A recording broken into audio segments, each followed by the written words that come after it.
Welcome to the monthly BV Magazine podcast, your genuine slice of rural Dorset life. And this is episode 1 for January 2023. Hello from me, Terry Bennett. And a warm welcome and a Happy New Year from me, Jenny Devitt. In this episode, we'll have a selection of your letters to the editor. And local estate agents give us their Dorset housing forecast for 2023. Simon Hoare MP contrasts the current period of industrial strife with the original winter of discontent. Mike Chapman of the LibDems gives his highs and lows of 2022. Ken Huggins looks for the positives amid the otherwise gloomy economic and environmental outlook. And Pat Osborne of Labour gives his views on the ongoing strikes. But first, here's Laura Hitchcock. Is it too late to wish you a Happy New Year? When does it stop being appropriate and become just a bit awkward?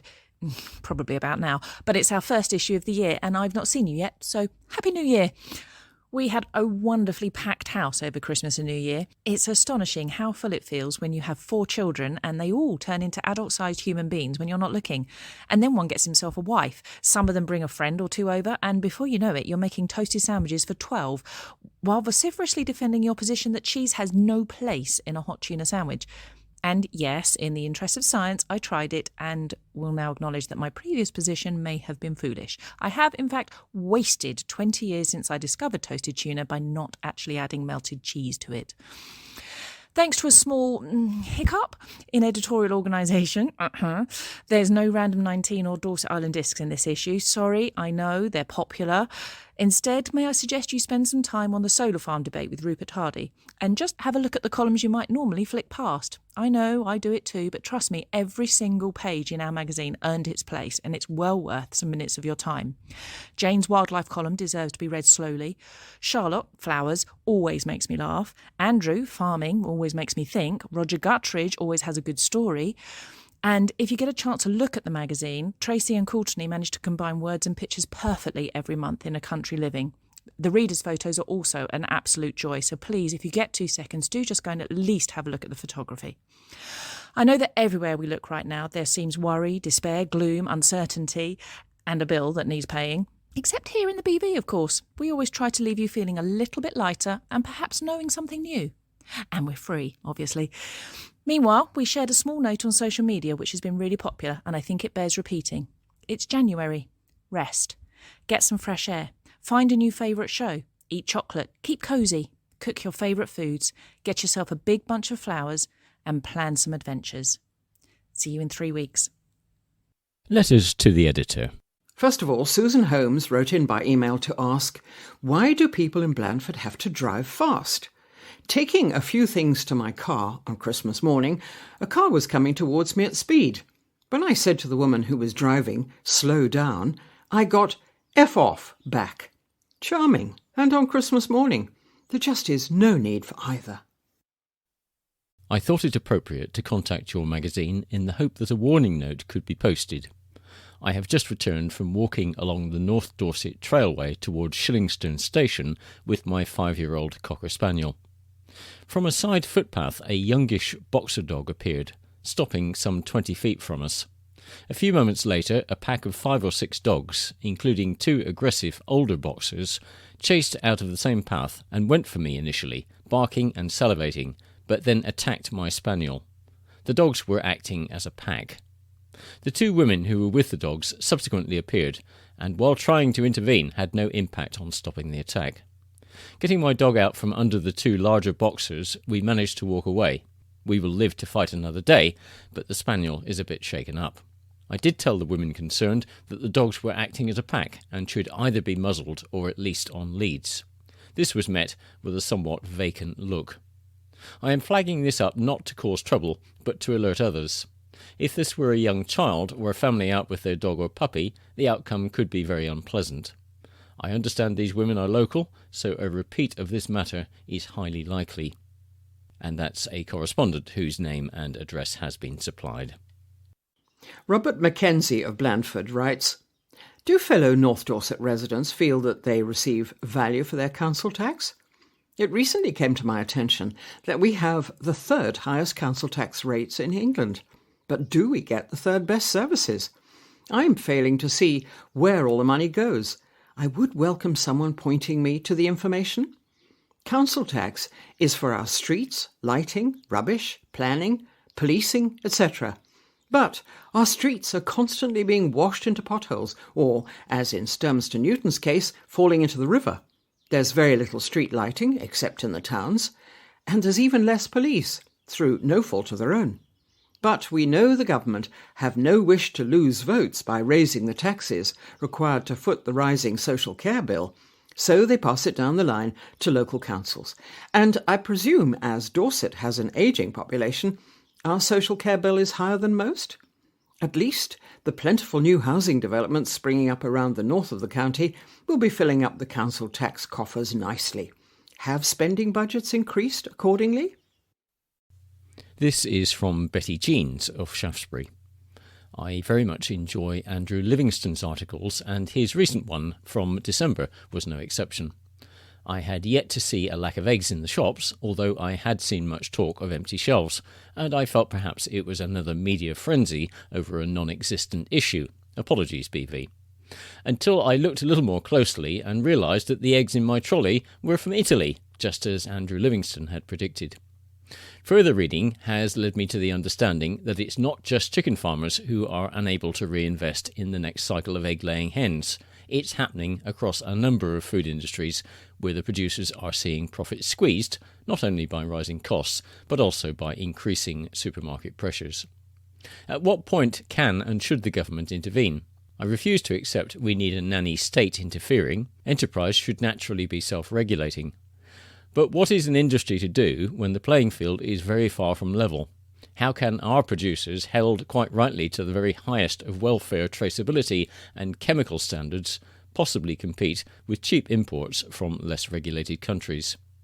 Surely if those are the standards we hold ourselves to, any product sold here should maintain the same standards. Not doing so rather makes a mockery of the system, and enforces the fact that only the wealthy can afford to eat well. If everyone had the same standards, the prices would be the same for all. And a note from the editor, you may find George Hosford's article in Farming this month even more illuminating, Betty. Pam Ferguson wrote in by email to say, I was so surprised when I had a call just before Christmas telling me that I had won the Boxing Day racing prize. On Boxing Day, we joined the queue of cars winding slowly through Wincanton to the racecourse. The going was good to soft, and that was just the car park. Thankfully, there was a tractor on site to pull out anyone who got stuck.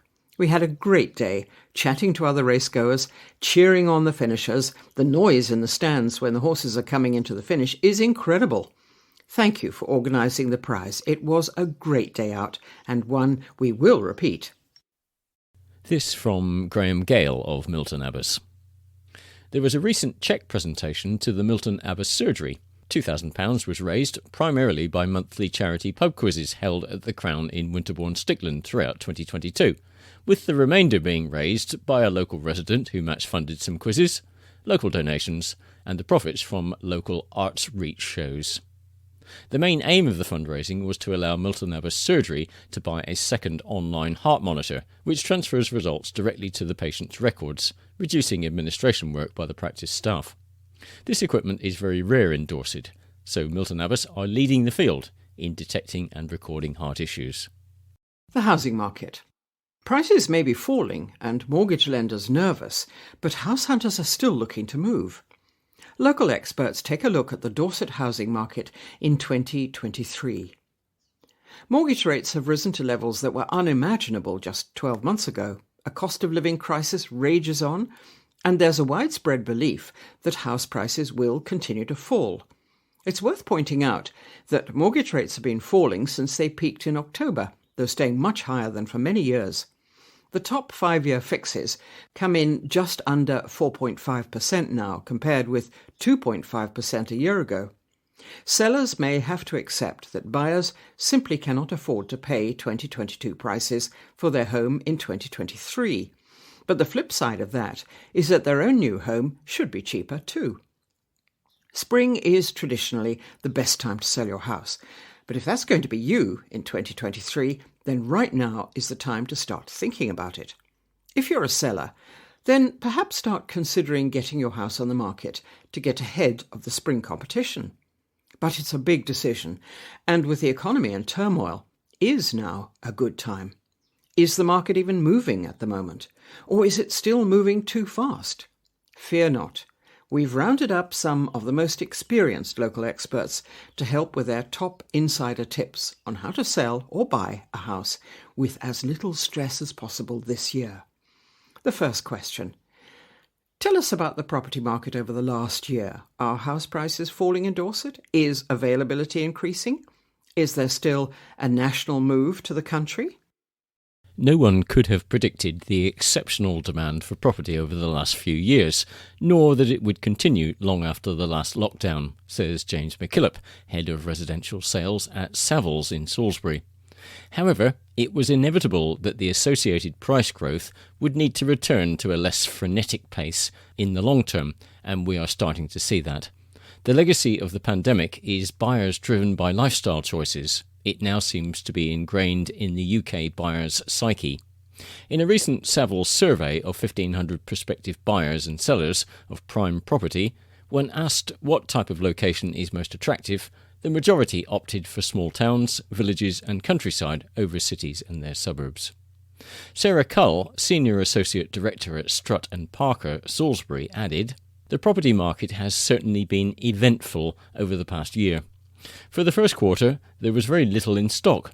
This eased, and we had another busy and successful summer. The mini-budget brought about uncertainty and a rise in interest rates, which encouraged buyers with good mortgage offers to press on to conclude their purchases and lock in the rate. The end of the year was quieter as per usual. The market in the first half of 2022 was the strongest we have ever seen," said Harry Jose, branch manager of Roderick Thomas, Castle Carey, agreeing with Sarah and James. Asking prices were at their highest, and we were still achieving 2 or 3% above those prices on average. Since then, we have of course seen a slowdown, exacerbated by the autumn mini-budget. Properties are now sticking around for longer, meaning a larger number of properties appear to be on the market at any given time. I'd say that agents, on average, have around twice as many properties available as they did this time last year. This isn't because more properties are coming onto the market, it's because fewer are selling. Due to that slowdown, I'm seeing many prices reduce, which of course contributes to an overall fall in house prices. However, buyers are still moving, and good properties are still selling at strong prices. We've been fortunate enough to sell some lovely houses, many to cash buyers who haven't been impacted to the same extent by increasing interest rates. Others, especially the first and second time purchasers, are being impacted by apprehensive mortgage valuers, even when strong prices are offered by still confident buyers. What do you see 2023 bringing in terms of the property market? Harry Jose feels we may finally be on the other side of the COVID effect. I strongly feel, he says, that we are really just seeing a return to the traditional cyclical nature of the property market, which was normal pre-COVID. The spring booms and then the market tails off again in the winter. Sarah Cull agrees. We feel, she says, that 2023 will bring about a more traditional market, where properties take slightly longer to sell, but still change hands. It's widely expected that interest rates will settle in the later spring, and the good weather always brings buyers back to the market. James McKillop commented on the longer financial view of the market. Savills researchers anticipate slight downward pressure on values in 2023, but less pronounced than in the mainstream markets. There is still strong demand for the right property, the area remains hugely popular, and while 2023 activity won't be as high or as frenzied as it has been, we are still seeing the effect of a significant stock shortage. Good homes in good locations will always see strong demand, and if priced correctly, will sell well. Taking a longer view, Savills researchers are forecasting a return to positive growth as early as 2024, with prices over the next 5 years seeing increases of up to 11.6%. The third question. A presentable but busy family home gets 2 hours' notice of a viewing. What should they do? Harry continued, "As I said, the house doesn't have to be perfect all the time.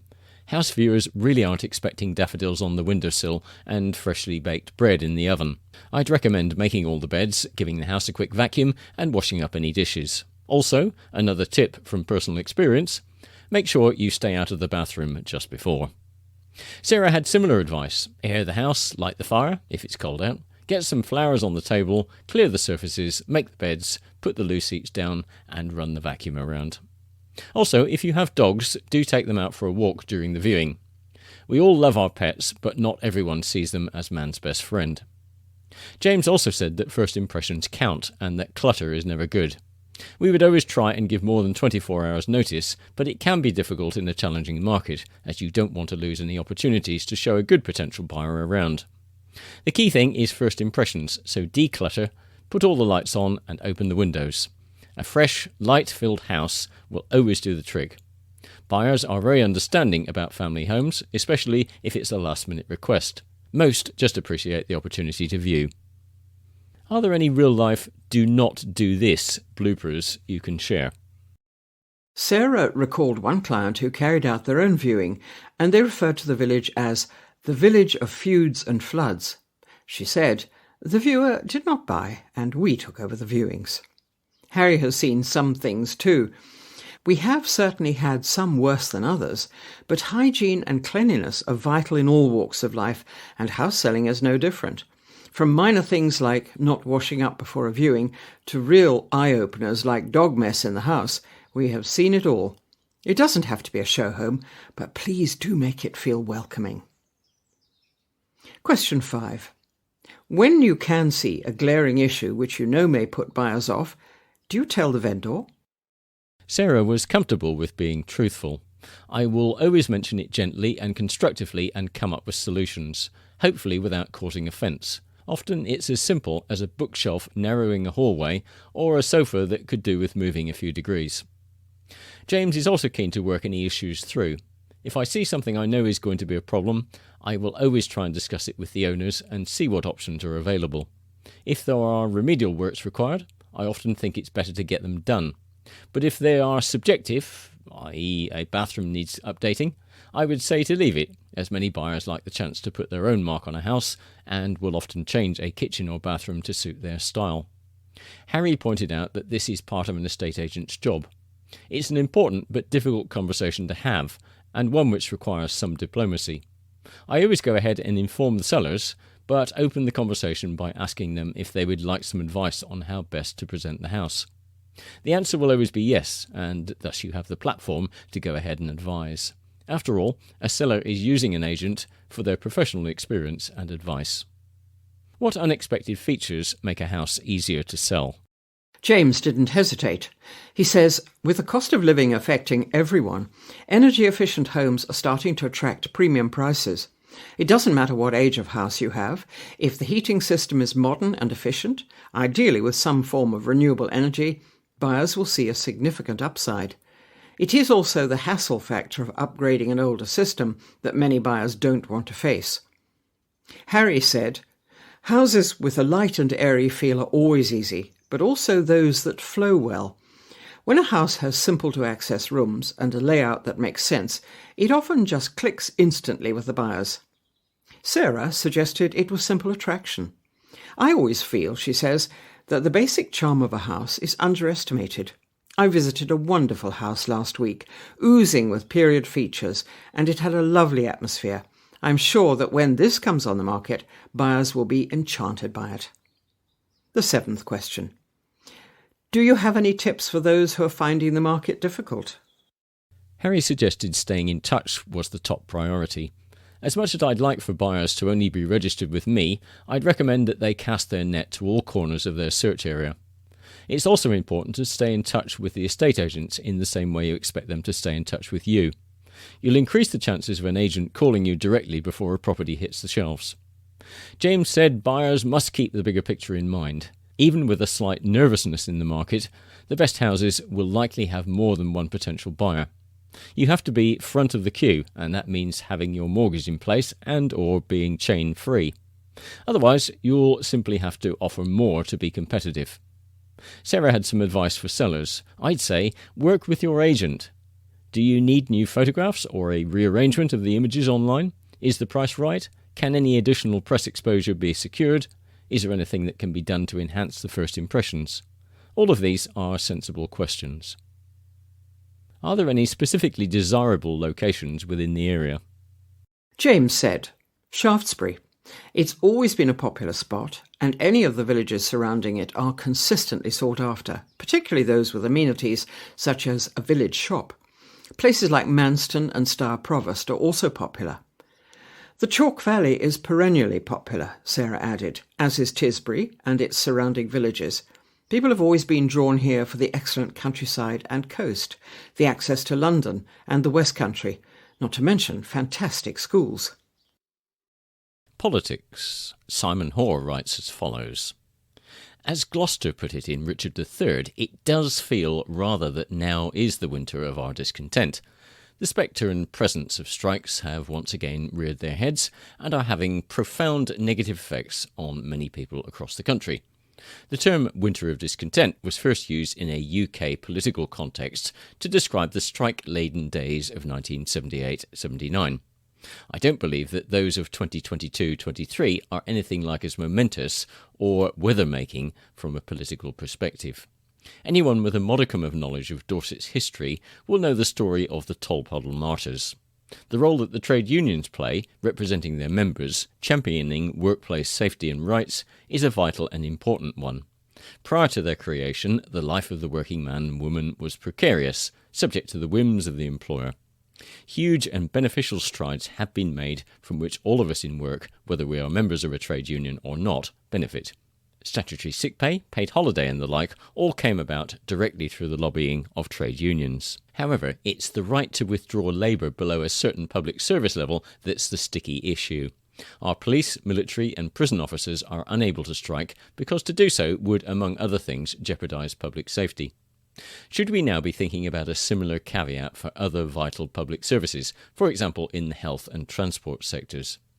I don't have a doctrinal view on this, but rather I'm committed to the public service and people being able to go about their daily business, be educated, commute or receive healthcare irrespective of whether there's an employee-employer dispute going on. One of the concerns of many strikers is pay.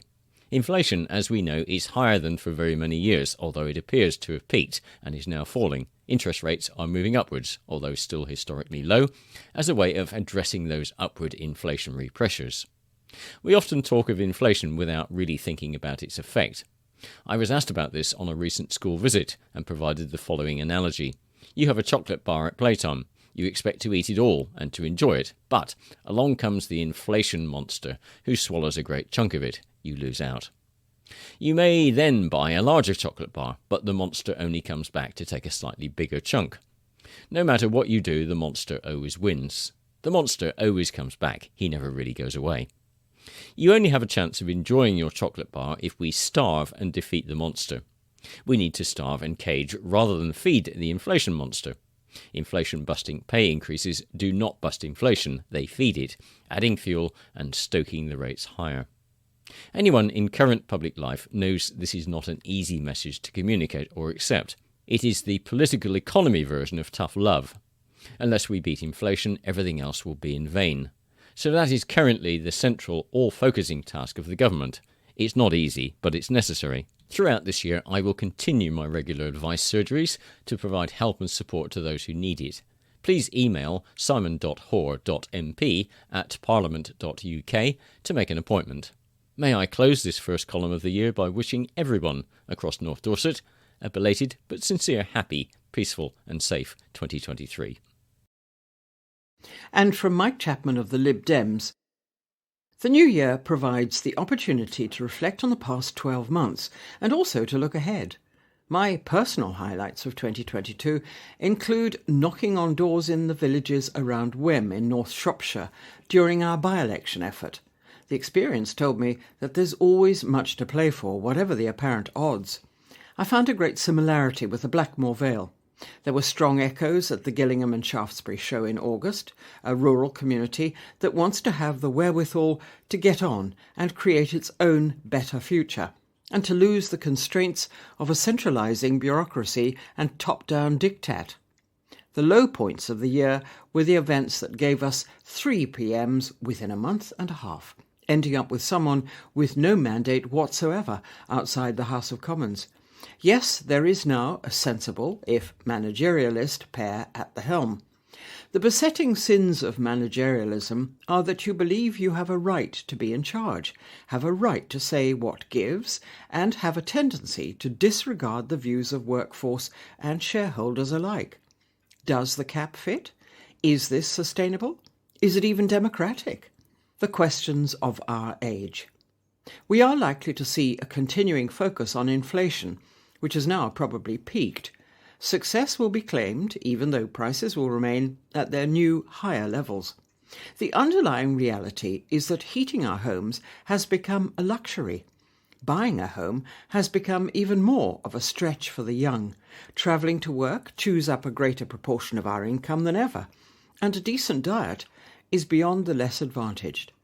Who would have thought it after 12 years of a Conservative government?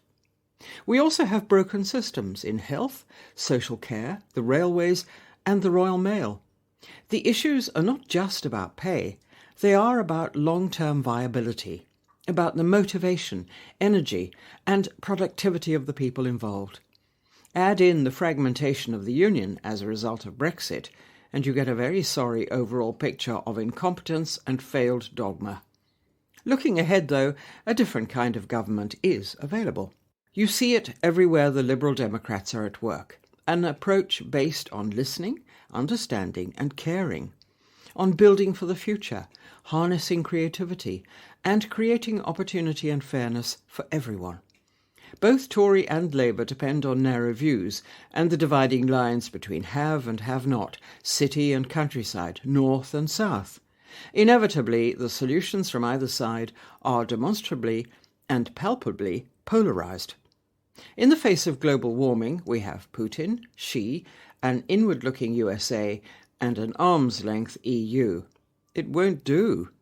Our best chance is to come together and develop a broad, unifying, and more effective way ahead for the good of everyone, broadly based and unifying above all. This from Ken Huggins of the Green Party. Generally, I consider myself towards the glass half full end of the spectrum, but I must admit the events of last year had me beginning to doubt my sanity in seeing any reason for optimism. However, there are some encouraging signs for hope, perhaps even, dare I say, the metaphorical green shoots of spring. One is a positive shift in some of the right-leaning media, away from simple outraged condemnation of environmental protests and towards an acceptance that the climate and environmental crisis is real and must be addressed urgently. In a recent Times column, for example, the writer admits to having fumed at environmental protesters blocking roads and throwing food at artworks, but reflects that he now realises that they are entirely right to be concerned and that their cause is actually everybody's cause.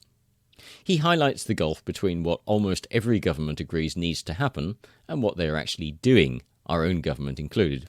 Another positive note has been HSBC saying it will stop funding new oil and gas fields and that it will expect more information from energy clients about their plans to cut carbon emissions. Hopefully, it will not just be another example of corporate greenwashing. Something that gives me particular cause for hope is the fact that although we humans can be thoughtless, selfish, greedy and sometimes downright barbaric, we also have a huge capacity for caring and compassion. Where I live, in Hazelbury Bryan, the community response during the COVID pandemic focused on the Red Barn Village store, where the proprietors, Tara and Darren, packed up regular supplies of food and other items for a team of willing volunteers to deliver to residents who were unable to collect for themselves. The new year will be what we collectively make of it. We all have a part to play. Let's look out for those in need, some of whom may face greater challenges than we do, but find it difficult to ask for help. And let's stay focused on our capacity to care, both for our fellow humans and the natural world we all share and depend on. And from Pat Osborne of Labour, it doesn't seem that long ago that Rishi Sunak and co stood on their doorsteps every Thursday night, along with the rest of us, applauding NHS workers for keeping us all safe during the pandemic. But following the largest strike in the history of the NHS in December, With the promise of more to come, the Prime Minister and his cronies are showing their true colours by snubbing and scapegoating the same hard-working people they once cynically lauded as heroes for their own political advantage. Key workers from the NHS, Royal Mail and the railways are not just fighting for a pay packet that will put food on the table and pay rising energy bills, they're also fighting to protect the services they provide and the safety of the people who rely on them. In the case of NHS workers, it's the NHS itself that they're fighting for. The response from the Tories has not been to enter into dialogue with workers and acknowledge their legitimate concerns about the rising cost of living and degradation of services. Instead, it has been to try to blame them for an NHS crisis born of 12 years of ideological spending cuts and their total loss of control over a broken UK economy plagued by inflation. With the cost of energy bills, the weekly shop, filling up your car, rents and mortgages all going up, the only thing that isn't is wages. Already squeezed people are being put under ever more pressure. Meanwhile, Big Energy predicts 170 billion in excess profits over the next couple of years, with a further 33 billion predicted for city bankers. It doesn't take Carol Vorderman to work out that it is fat cat profits and not nurses' pay that is at the root of our current inflationary woes. Well, that's all for episode 1 of the January 2023 BV Magazine podcast. Join us again for episode 2. Until then, it's goodbye from me, Terry Bennett. And goodbye from me, Jenny Devitt.